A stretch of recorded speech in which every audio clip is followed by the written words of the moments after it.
అందరికీ నమస్కారం. సుధామ శతకంలోని 69వ పద్యం.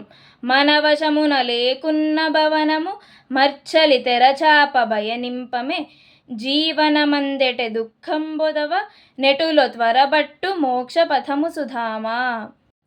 పవనము మన వశమునన్ లేక ఉన్నన్, గాలి మన స్వాధీనములో లేకపోయినను, తెరచాపన్ మరల్చి పయనింపమే, తెరచాపను అటూ ఇటూ మరల్చి మన గమ్యమును చేరుకొనగలందులకై ప్రయాణము చేయమా.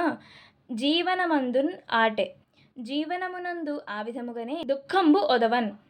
దుఃఖ సంఘటనలు జరిగినప్పుడు మోక్షపథమున్ ఎటులో త్వరన్ పట్టు, మోక్ష మార్గమును ఉపాయముతో తొందరగా పట్టుకొనుము. ఓ సుధామ, సముద్రములో ప్రయాణము చేయు నావికులు పవనములు ఏ సమయములో ఎటు నుండి వీచునో ఎటువైపుకు మళ్ళునో ఊహించలేరు కదా. అనగా గాలి యొక్క ప్రసరణపై ఎట్టి నియంత్రణము ఉండదు కదా.